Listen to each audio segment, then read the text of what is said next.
Mais dans un frémissement face au vide, le souffle du Créateur murmura que la lumière soit. Et la lumière fut. Et la lumière était bonne, le premier jour. Et puis la lumière sans forme commença à prendre de la substance et une forme, un deuxième jour. Et notre monde était né. Notre fragile et magnifique demeure, une forte et chaude lumière nourrissait ses jours. Et une lumière plus faible régnait sur les nuits. Il y eut le soir et le matin.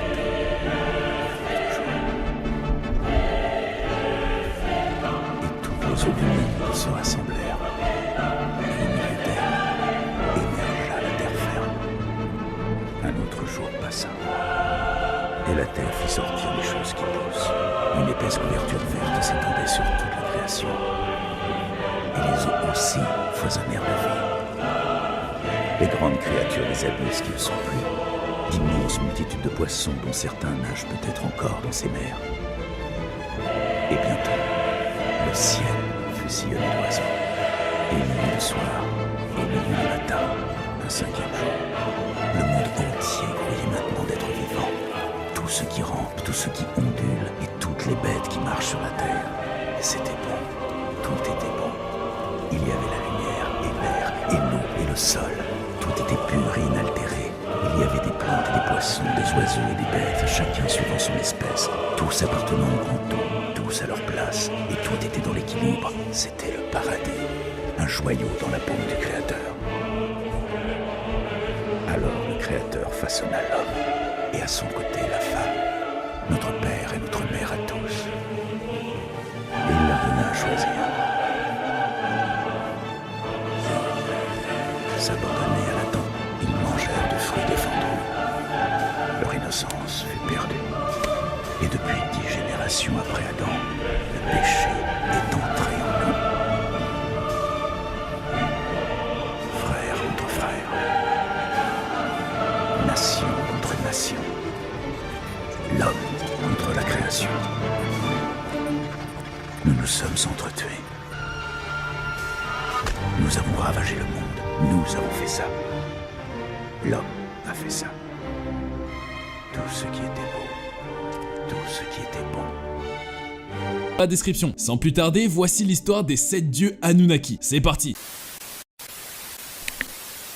Préambule. L'ancienne Mésopotamie est le berceau des premières civilisations connues. Les Sumériens et les Akkadiens qui vivaient au 4e millénaire avant notre ère. D'Uruk, Nippur, Eridu, Larsa, Ur, à bien d'autres grandes villes, les Sumériens développent une brillante civilisation et inventent le premier système d'écriture, l'écriture cunéiforme. Cette découverte révolutionne l'évolution de l'homme, marquant ainsi le passage de l'histoire à la préhistoire. Leurs successeurs, la Babylonie et l'Assyrie, ont formé de grands empires et des cultures glorieuses à l'influence considérable sur les régions environnantes et, par extension, toute l'histoire de l'humanité. La Mésopotamie a plus de 3000 ans, de l'invention du premier système d'écriture par les Sumériens à la conquête d'Alexandre le Grand au 4e siècle avant Jésus-Christ. Les 7 dieux Anunnaki. Les Sumériens ont vécu de 4000 à 3000 avant Jésus-Christ. Ils vivaient dans le sud de la Babylonie et avaient de fortes croyances spirituelles. Leur histoire est entourée de mystères. Nous savons qu'ils étaient panthéistes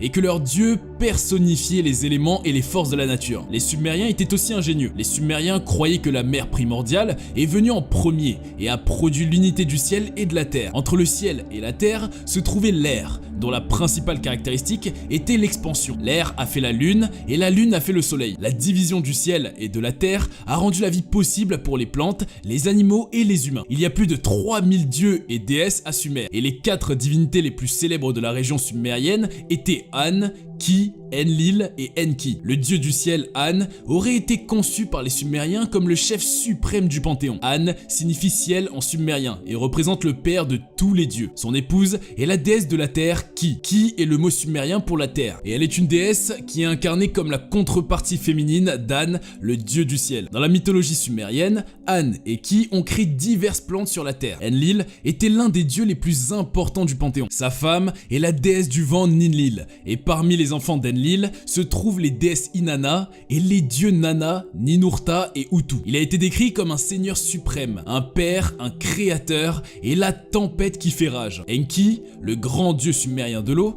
était l'un des 4 dieux créateurs sumériens et était le dieu de l'eau douce, de la fertilité masculine et de la connaissance. Enki a également été associé à la sagesse, à la magie, aux sorts, aux arts et à l'artisanat. Mais sa tâche la plus importante était de fournir au roi la compréhension, la compétence et la connaissance. Ce que l'archéologie a révélé sur les Anunnaki. Les Sumériens sont reconnus aujourd'hui pour leurs nombreuses contributions à la culture mondiale, mais il s'agissait d'un développement assez récent. Leur histoire a été enterrée sous le sable pendant des siècles, de sorte que toute mention d'eux dans les écrits anciens a été mal interprétée par les érudits car les allusions n'ont aucun sous-entendu connu. Par exemple, le pays de Shinar, dans la Genèse biblique, était compris comme faisant allusion à la région de la Mésopotamie, mais ce n'est que lorsque les érudits ont réalisé qu'un endroit comme le pays du Shinar biblique avait jamais existé. Les choses ont radicalement changé au milieu du 19e siècle après Jésus-Christ, lorsque les institutions et les entreprises occidentales ont commencé à envoyer des expéditions au Proche-Orient et au Moyen-Orient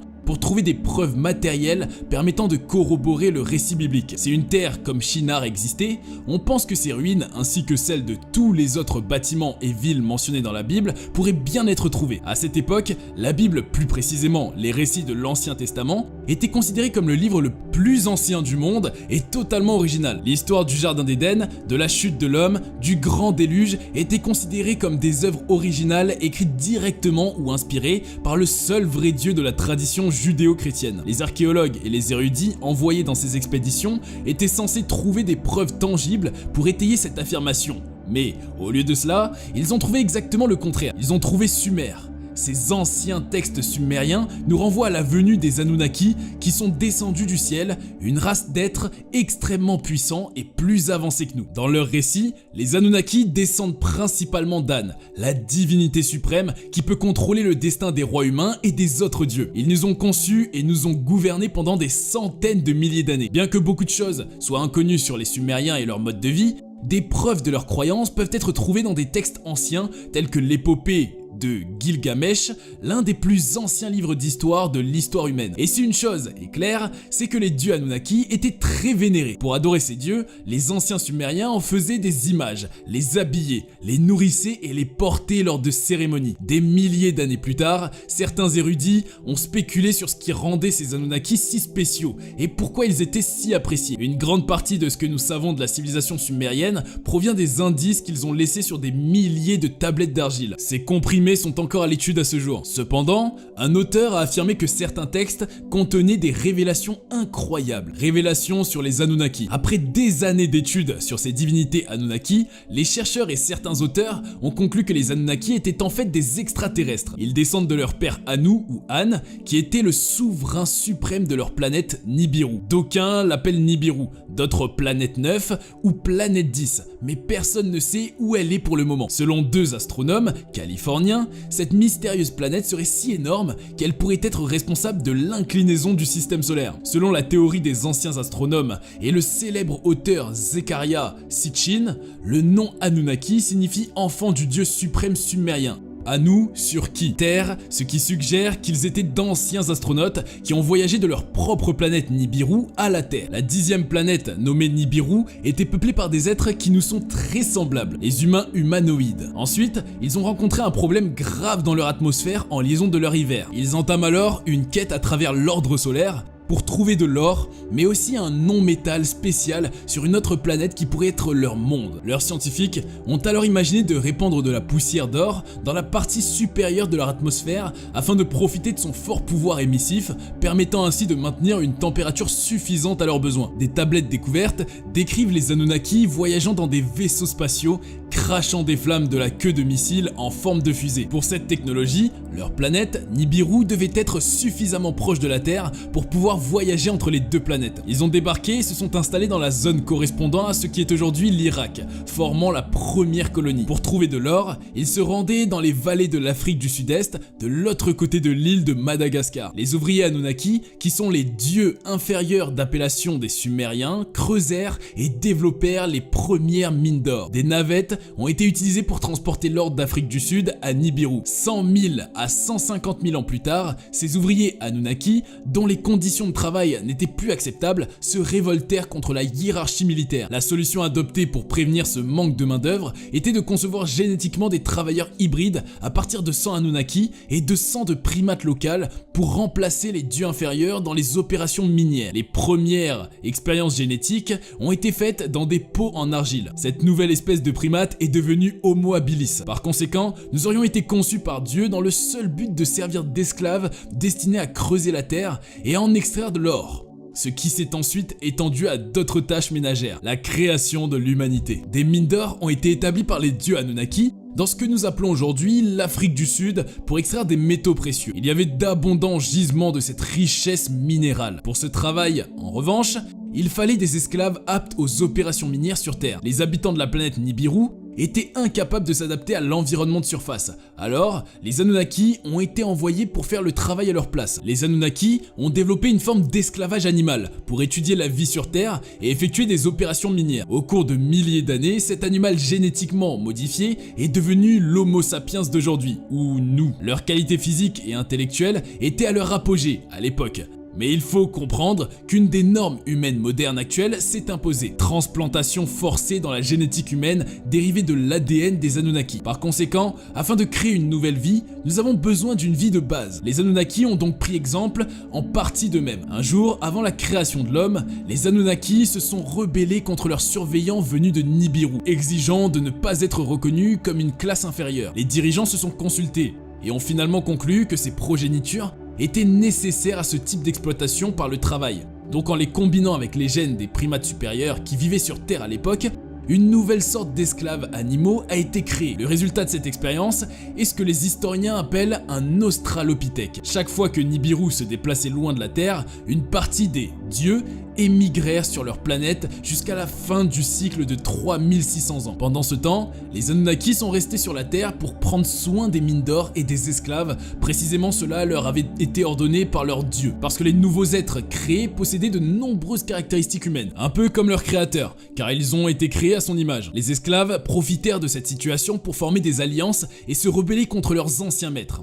les Anunnaki. Beaucoup d'entre eux réussirent à s'échapper des mines et finirent par s'installer en hommes libres dans d'autres parties du monde, où ils vivaient comme des bêtes sauvages, comme le décrivent de nombreux textes anciens de rizières. Après la fin du cycle de 3600 ans, les dirigeants Anunnaki sont revenus sur Terre et ont été très frustrés de voir que la situation était devenue incontrôlable. Au cours de son bref séjour sur Terre, les initiateurs ont mené d'autres expériences pour créer une race de travail plus sophistiquée. Après la conception d'Homo habilis et d'Homo erectus, ils ont développé une race capable de penser, de parler et de se reproduire. Et les humains nouvellement créés ont ensuite été nommés Homo sapiens. Après que les Anunnaki aient créé l'Homo sapiens humain, ils étaient toujours confrontés à un gros problème. Des esclaves dispersés qui ont fui à travers la majeure partie de la Terre. La solution est venue dans le fameux grand déluge. Sachant ce qui allait se passer, il fut convenu que ce déluge apporterait la mort à tous ceux qui se seraient constitués parmi les espèces fugitives. Convaincu que sa dernière création, Homo sapiens, est trop complexe et unique pour habiter cette planète, il décide de le faire. Les événements ultérieurs provoquèrent un déluge qui anéantit l'humanité, mais épargna exceptionnellement Homo sapiens. La découverte conduit à une source unique appelée Ève, de la Genèse, qui a pu confirmer notre interprétation des textes sumériens. Un autre fait intéressant est que la science officielle nous dit que l'Homo sapiens n'est apparu qu'il y a environ 49 000 ans et qu'il n'y a aucune explication à sa soudaine évolution. William Bramley, acteur américain et diplômé de l'université Bucknell en 1953, a confirmé tous ces propos en écrivant dans Die Götter von Eden sur les Sumériens. Sur les tablettes mésopotamiennes, la création de l'Homo sapiens est attribuée surtout à un dieu. Le nom de ce dieu est Ea. Il aurait été le fils d'un roi de ces extraterrestres qui régnait sur une autre planète appartenant au vaste royaume de cette race extraterrestre. Le prince Ea était connu sous le titre Enki, de la Terre. D'après les textes des Sumériens, le titre d'Ea n'était pas tout à fait approprié. Il aurait perdu au profit de son demi-frère, Enlil, prince d'immenses territoires de la Terre sur lesquels il régnait suite à une des innombrables rivalités et intrigues qui préoccupaient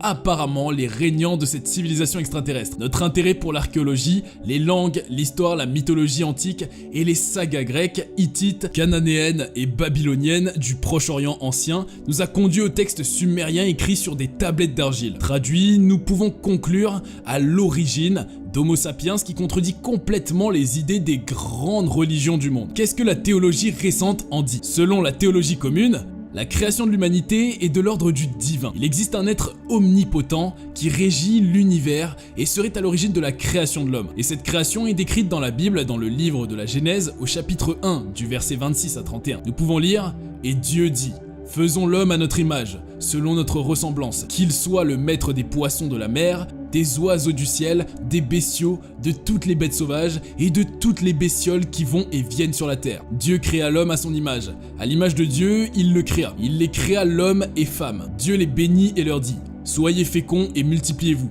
Remplissez la terre et soumettez-la. Soyez les maîtres des poissons de la mer, des oiseaux du ciel et de tous les animaux qui vont et viennent sur la terre. » Dieu dit encore « Je vous donne toute plante qui porte sa semence sur toute la surface de la terre, et tout arbre dont le fruit porte sa semence. Telle sera votre nourriture. » Dans la Bible écrite en hébreu, chaque mot a une signification exacte, et les différentes langues de la Bible ne sont que des interprétations du texte original. Et nous voilà au terme de cette vidéo sur les Anunnaki. Si cette vidéo a été instructive pour vous, nous vous invitons à lâcher un petit pouce bleu et à partager la vidéo. N'oubliez pas de vous abonner pour rester au courant sur nos prochaines sorties. Merci et à bientôt sur Cultination.